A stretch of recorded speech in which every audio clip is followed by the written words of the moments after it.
Friends అందరికీ నమస్తే అండి. This is Pavan, jobs Adda in Telugu. RPF కానిస్టేబుల్కి సంబంధించినటువంటి ఎగ్జామ్స్ అనేవి మనకి ఇంకొక వారం తర్వాత స్టార్ట్ అవుతున్నాయి. అంటే మార్చి 2వ డేట్ నుంచి అయితే స్టార్ట్ అవుతున్నాయి.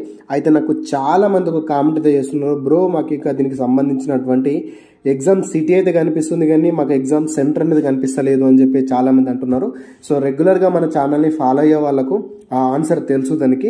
సో కొత్తగా చూసే వాళ్ళకి ఏంటంటే డౌట్ అయితే వస్తుంది. అలాంటి వారు ఎవరైతే ఉన్నారో మీకు ఈ వీడియోలో క్లారిటీ ఇస్తాను. అదేవిధంగా మీకు ఎగ్జామ్కి సంబంధించినటువంటి హాల్ టికెట్ని ఏ విధంగా డౌన్లోడ్ చేసుకోవాలో దాని గురించి కూడా చెప్తాను. సో వీడియోని జాగ్రత్తగా చూడండి.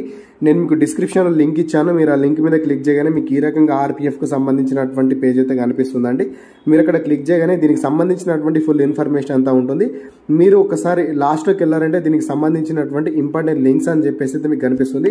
ఒకటి గమనించండి ఫ్రెండ్స్, నేను ఆల్రెడీ టెలిగ్రామ్కి సంబంధించినటువంటి గ్రూప్ అయితే పెట్టిన, అందులో ఎలాంటి అప్డేట్ వచ్చినా కూడా నేను ఫస్ట్ ఇన్ఫార్మ్ అయితే చేస్తాను.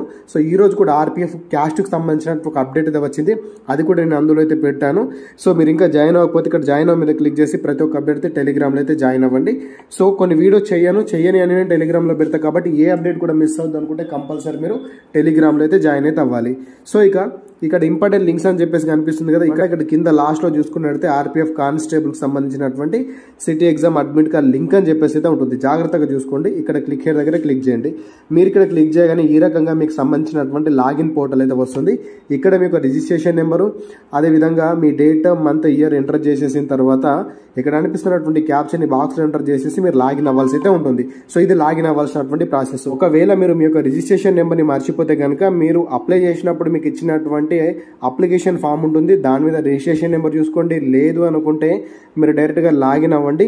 ఆర్ఆర్బీలో లాగిన్ అవ్వడం తెలుసు కదా, లాగిన్ అయిపోయిన తర్వాత మీరు అక్కడ హిస్టరీలో చెక్ చేసుకున్న దానికి సంబంధించినటువంటి నెంబర్ అయితే మీకు దొరుకుతుంది. ఒకవేళ మీకు తెలియకపోతే కింద కామెంట్ చేయండి, సపరేట్ వీడియో చేసే ప్రయత్నం అయితే చేస్తా. సో మీరు లాగిన్ అయిన తర్వాత మీకు ఈ రకంగా అయితే కనిపిస్తుంది అనమాట. మీరు ఇక్కడ క్యాండిడేట్ డీటెయిల్స్ అని చెప్పేసి ఉంటుంది, సిటీ ఇంటిమేషన్ స్లిప్ అని చెప్పేసి ఉంటుంది.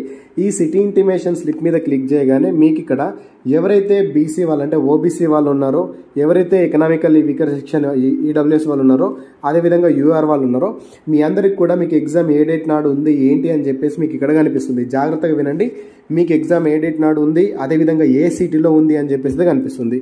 అదేవిధంగా ఎవరైతే ఎస్సీ ఎస్టీ వాళ్ళు ఉన్నారో, ఎస్సీ ఎస్టీ వాళ్ళకు ఫ్రీ ట్రావెలింగ్ అథారిటీ అని చెప్పేసి ఉంటుంది, అంటే ట్రైన్ పాస్ అయితే ఉంటుంది. మీకు ఇక్కడ please click hair to download అని చెప్పేసి ఉంటుంది. మీరు దీని మీద క్లిక్ చేయగానే మీకు సంబంధించినటువంటి పీడిఎఫ్ అనేది డౌన్లోడ్ అవుతుంది, ట్రైన్ పాస్ అన్నమాట. సో దాని మీద మీకు ఎగ్జామ్ డేట్ అనేది ఎప్పుడు ఉంటుంది ఏంటి అని చెప్పేసి మీకు కనిపిస్తుంది అనమాట. సో మీరు ఇక్కడ చూసుకున్నట్టయితే మీకు సిటీ ఎక్కడంటే ఎక్కడ సిటీ పడ్డది, దాంతోపాటు ఎగ్జామ్ అనేది ఏ డేట్ నాడు ఉంది, దాంతోపాటు ఏ షిఫ్ట్ లో ఉంది అని చెప్పేసి మీకు కనిపిస్తుంది. ఈ రకంగా సేమ్ ఇలానే మిగతా కేటగిరీస్ వాళ్ళకు కూడా మీకు ఇక్కడ షో అవుతుంది. అయితే ఒక్కసారి మీరు ఇక్కడ గమనించండి, నేను చెప్పేటటువంటి విషయాన్ని. మీకు ఎగ్జామ్ అనేది ఏ డేట్ నాడు ఉందో, ఫర్ ఎగ్జాంపుల్ మార్చి 7వ డేట్ నాడు మీకు ఎగ్జామ్ ఉంటే కనుక మీకు ఈ రోజు అంటే ఫిబ్రవరి 25వ డేట్ నాడు అంటే ఎగ్జామ్కి 10 రోజుల ముందు మీకు ఎగ్జామ్ అనేది ఏ సిటీలో ఉంది, అదేవిధంగా ఏ షిఫ్ట్లో ఉంది అని చెప్పేసి మీకు చూపిస్తుంది. ఓకేనా?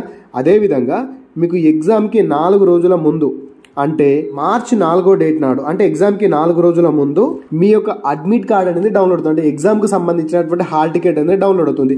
అప్పుడు ఆ హాల్ టికెట్ మీద మీకు ఎగ్జామ్ సెంటర్ అనేది ఎక్కడ ఉంది అని చెప్పేసి మీకు కనిపిస్తుంది అనమాట. సో అప్పటి వరకు మీకు ఎగ్జామ్ సెంటర్ ఎక్కడ ఉంది అని చెప్పేసి చూసుకోనికి అవకాశం అయితే లేదు. మళ్ళీ చెప్తున్న జాగ్రత్త వినండి. మీకు ఎగ్జామ్కి 10 రోజుల ముందు, ఓకేనా, ఎగ్జామ్కి 10 రోజుల ముందు మీ యొక్క ఎగ్జామ్ సిటీ అదేవిధంగా డేట్ అనేది తెలుసుకోవడానికి అవకాశం అయితే ఉంటుంది. ఎగ్జామ్కి 4 రోజుల ముందు మీ యొక్క ఎగ్జామ్ సెంటర్ అనేది ఎక్కడ ఉందో తెలుసుకోనికి అవకాశం అయితే ఉంటుందన్నమాట. ఈ రకంగా అయితే ఉంటుంది. మీరు మళ్ళీ క్వశ్చన్ చేసుకోకండి. అయితే ఇంకా ఎవరైతే లాగిన్ అవుతారో, లాగిన్ అయిన వాళ్ళకి ఈ రకంగా మీకు వచ్చినట్లయితే dear candidate city slip is not live at for your application అని చెప్పేసి ఇట్లా వస్తే కనుక మీ ఎగ్జామ్కి సంబంధించినటువంటి డేట్ అనేది ఇంకా రెడీ అయితే అవ్వలేదు అనమాట. అంటే ఎగ్జామ్కి 10 రోజుల ముందు అయితే డౌన్లోడ్ చేసుకోవచ్చు అని చెప్పినా కదా, ఇంకా 10 రోజుల వరకు అయితే మీరు వెళ్ళలేరు అని అర్థము. అంటే మీకు ఎగ్జామ్ అనేది తర్వాత ఉండొచ్చు. అంటే ఈరోజు చెక్ చేసుకున్నారు కదా, మీరు రేపు చెక్ చేసుకోవాలి, ఎల్లుండి చెక్ చేసుకోవాలి, 2 డేస్ తర్వాత చెక్ చేసుకున్నా ఏం కాదు. సో ఎప్పుడు చెక్ చేసుకున్నా మీ యొక్క ఎగ్జామ్ అనేది ఏ డేట్ నాడు ఉంది అని చెప్పేసి తెలుసుకోవడానికి అవకాశం అయితే ఉంటుంది. ఒకవేళ మీకు ఇట్లా వచ్చినా కూడా మీరేం టెన్షన్ పడకండి. మీకు ఎగ్జామ్ అనేది ఇంకా ముందు ఉంది, అంటే మార్చి 7 తర్వాత ఉంటుంది, మార్చి 10 తర్వాత ఉండొచ్చు, మార్చి 11 తర్వాత ఉండొచ్చు. ఏ డేట్ నాడని మీకు ఎగ్జామ్ ఉండొచ్చు. ఎగ్జామ్కి 10 రోజుల ముందు మీకు ఎగ్జామ్ ఎక్కడ ఉంది అని చెప్పేసి తెలుస్తుంది అని చెప్పేసి మాత్రం మర్చిపోకండి. ఓకేనా? అదేవిధంగా ఎవరైతే ఎస్సీ ఎస్టీ క్యాండిడేట్స్ ఉన్నారో వాళ్ళకి ఎగ్జామ్కి 10 రోజుల ముందే ట్రైన్కు సంబంధించినటువంటి పాస్ అనేది కూడా డౌన్లోడ్ చేసుకునే అవకాశం అయితే ఉంటుంది. నేను అది ఇదివరకే చూపెట్టడం కూడా జరిగిందనమాట. ఈ రకంగా అయితే ఉంటుంది. ఇదొక విషయం అయితే అర్థం చేసుకోండి. ఈ వీడియోలో దీనికి సంబంధించినటువంటి ఫుల్ ఇన్ఫర్మేషన్ మీకు అర్థమైంది అనుకుంటున్నాను. అర్థమైతే కనుక ఒక చిన్న థ్యాంక్ యూ అని చెప్పేసి కింద కామెంట్ అయితే చేయండి. అదేవిధంగా వీడియోని లైక్ చేసే ప్రయత్నం అయితే చేయండి. దీనికి సంబంధించినటువంటి అప్డేట్ ఏది కూడా మిస్ అవుద్దు అనుకుంటే రెగ్యులర్గా మన ఛానల్కి టచ్లో ఉండండి. అదేవిధంగా టెలిగ్రామ్లో కూడా జాయిన్ అయితే అవ్వండి. Thanks for watching. అందరికీ ఆల్ ది బెస్ట్. జై భారత్.